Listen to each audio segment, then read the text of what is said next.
مفسرین لیکي چې حضرت حسن بصری رحمت الله علیه په مجلس کې ناس یو کس ورته راغی، ورته وی قحط سالی د باران نه کی. حضرت حسن بصری رحمت الله علیه وته فرمایي استغفار کوه. هغه لاړې بل کس راغی، هغه ورته ویل چې زما خو زامن نشته دي، نارینه اولاد مې نشته. هغه ته وی استغفار کوه. هغه لاړې بل یو کس هغه مجلس ته راغی او هغه ویل چې ما باندې د رزق تنګستیا ده، رزق مسله ده. هغه ورته وی استغفار کوه. هغه ملاړې بیا یو بل کس راغی، هغه ورته وی زما پټي هغه اوچتي، هغه ته وی استغفار کوه.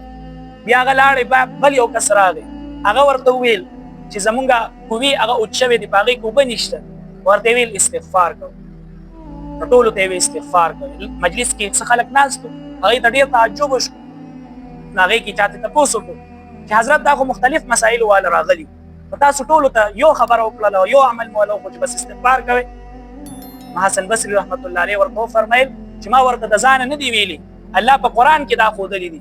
بیا ورته دا آیت تلاوت کړو او دا آیت یې ورته ولوستو چې فقلت استغفروا ربکم انه کان غفارا یرسل السماء علیکم مدرارا ویمددکم باموال وبنین ویجعل لکم جنات ویجعل لکم انهارا. نو که چېرې د قحط سالۍ مسله ده، باران نه کیږي، الله نه استغفار وکړي، استغفار وکړي، الله به باران نازل کړي. که چېرې د رزق مسله ده، رزق تنګ دی، کور کې روزې مسله ده، پیسو مسله ده، خوراک مسله ده، بیا استغفار شروع کړي، الله به د رزق فراخه کړي. که چېرې اولاد نشته دی، څوک وایي چې ما ته نارینه اولاد مې وشي، زامن مې وشي، هغوی له پکار ده چې استغفار شروع کړي، الله به ورته نارینه اولاد ورکړي. او که څوک داسې وي چې هغوی وایي چې زموږ پټي هغه نه زرغونېږي، هغوی د استغفار شروع کړي، الله به ورته پټي هغه زرغون کړي. که چېرې د چا د بور مسله ده، اوبه یې نشته دی، هغوی د استغفار شروع کړي، الله تعالی به د هغوی دغه مسله هغه حل وفرمیلی کړي. نو دا استغفار دا یو داسې بهترین عمل دی چې پیغمبر علیه صلات وسلام فرمایي چې چا په خپل ځان باندې استغفار لازم کو، من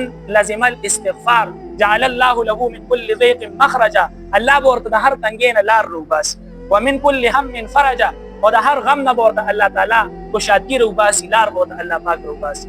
او رزق ورزقه من حيث لا يحتسب، او رزق به ورته د داسې ځای نه ورکوي چې د ده به ګمان وکړي. نو په خپل ځان باندې استغفار لازم کول دي چې انسان داسې ویلی شي استغفر الله الذي لا اله الا هو الحي القيوم واتوب الیه. سار ماښام چې دا وی نو د دې په حدیثو کې فضیلت راغلی، نو د دې د ویلو اهتمام پکار. او که څوک داسې نشي ویلی استغفر الله چې الله ما وبخي، دومره ووایو استغفر الله، دومره وایو. او استغفار صرف دا نه دي چې په خوله باندې انسان استغفار وکړي، استغفار دا دي چې انسان په زړه سره په ګناهونو باندې پښیمانه شي چې ما نه کومه ګناه شوې ده، غلط کار شوی، الله ته مې معاف. الله دې موږ له پوهېدو عمل توفیق